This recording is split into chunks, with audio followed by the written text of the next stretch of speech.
rakyat Indonesia bertanya, saudara-saudara sekalian, ada yang bertanya kepada saya, kenapa Pak Prabowo keliling ke pesantren-pesantren?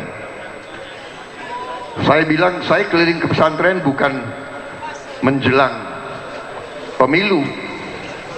Saya sudah dekat dengan kiai dari lama.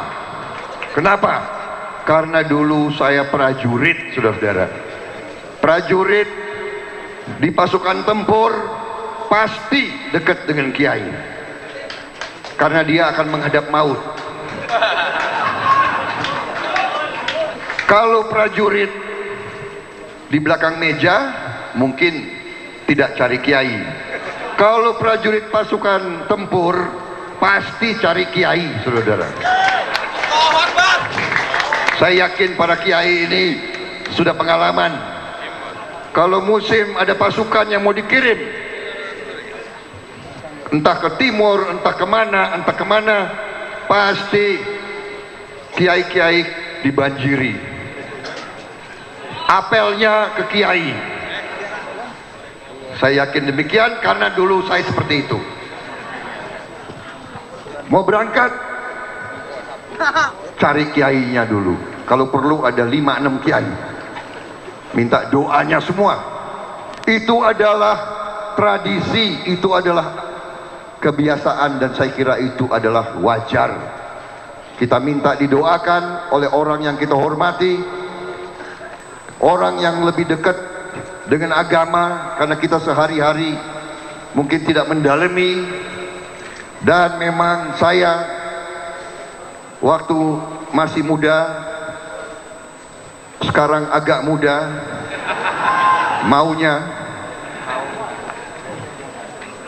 mudah-mudahan. Waktu saya masih prajurit muda,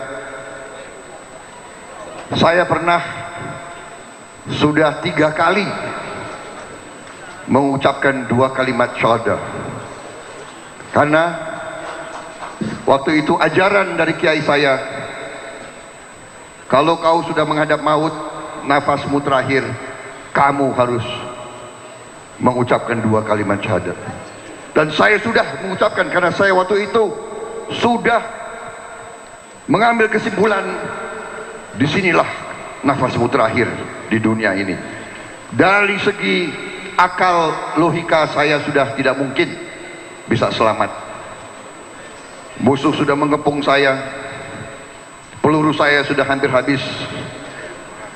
Saya tinggal 1 granat dengan 1 prajurit, dan kita sudah janjian kita tidak akan menyerah kepada musuh hidup.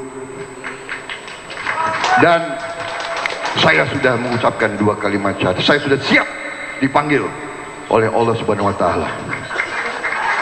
Tetapi saya masih diberi hidup. Akhirnya saya ambil kesimpulan bahwa hidup itu sebetulnya ya hanya untuk berbuat baik. Karena setiap saat kita bisa dipanggil oleh Yang Maha Kuasa. Dan kalau kita dipanggil, tidak ada embel-embel, tidak ada bintang di pundak kita, tidak ada tanda jasa, tidak ada harta yang kita bisa bawa. Saya kira ini adalah keyakinan kita semua. Pada saat kita dipanggil, kita akan berangkat telanjang hanya dengan kain putih. Itulah kenapa Prabowo Subianto selalu akan mencari kiai, selalu akan dekat dengan para kiainya. Jadi sekarang pada saat saya diberi kepercayaan, saya bersama Pak Hatta Rajasa siap mengabdi apabila diberi kepercayaan oleh rakyat.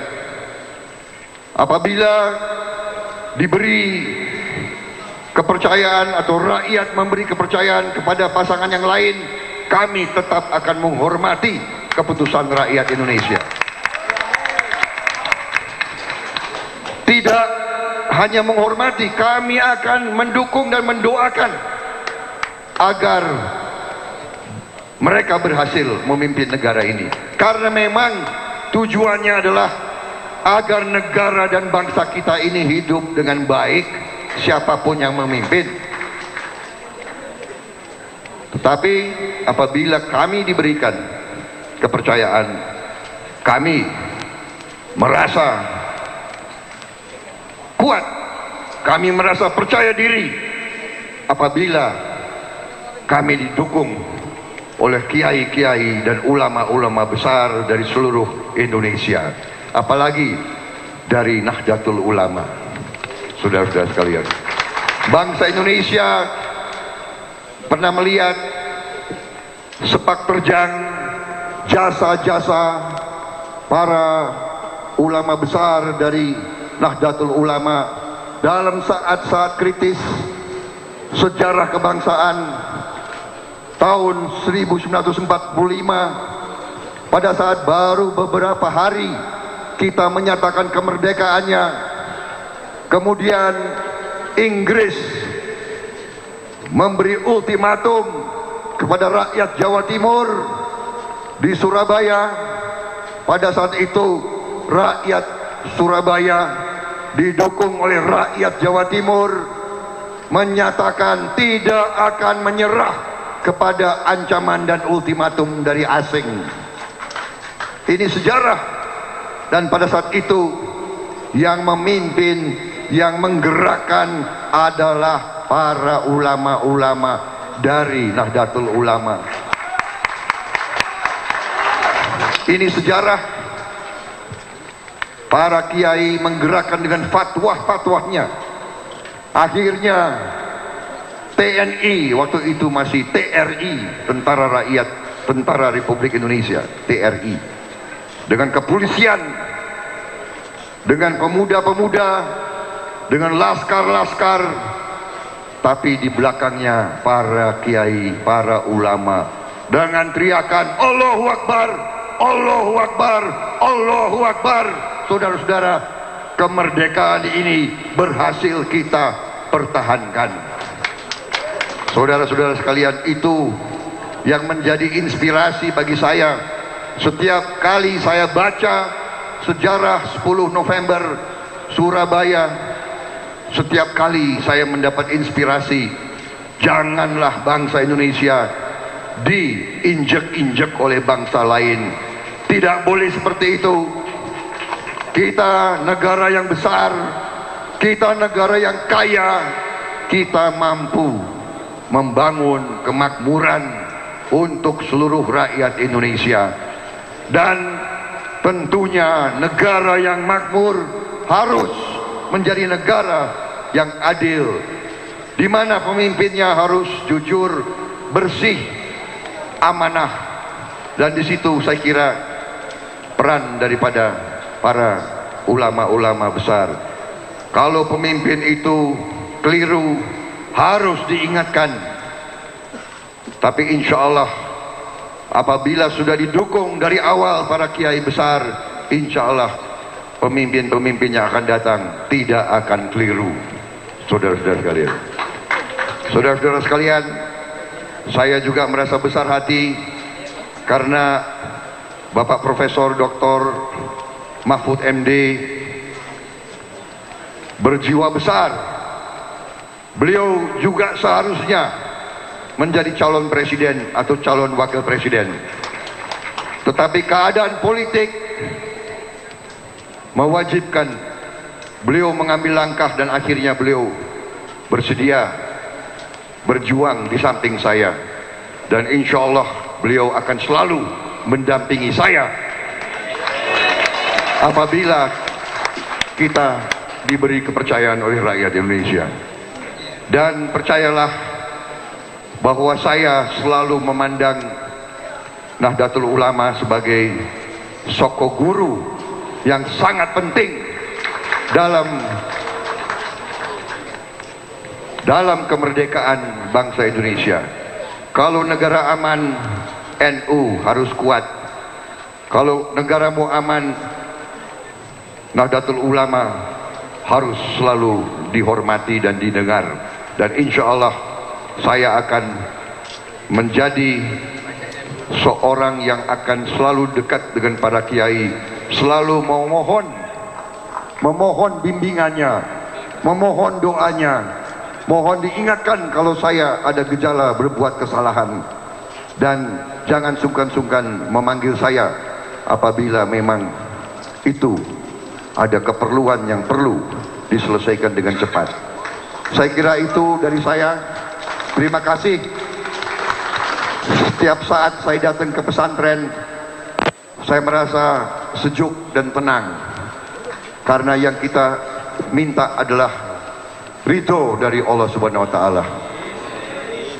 Kalau kita sudah minta ridho dari yang maha besar, maha kuasa, saya kira semua yang ada di hati kita hanya keikhlasan, hanya kebaikan yang harus kita berikan.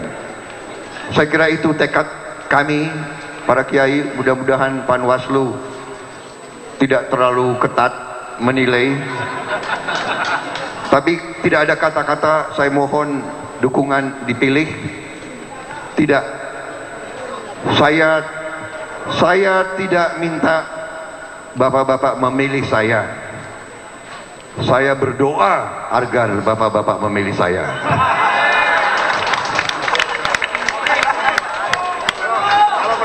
Kalau berdoa kan bukan pelanggaran hukum. Cuma berdoa kok. Saya berdoa kepada Allah Subhanahu wa Ta'ala menggerakkan seluruh rakyat Indonesia untuk memilih yang benar. Terserah siapa itu. Wassalamualaikum warahmatullahi wabarakatuh. Salam sejahtera.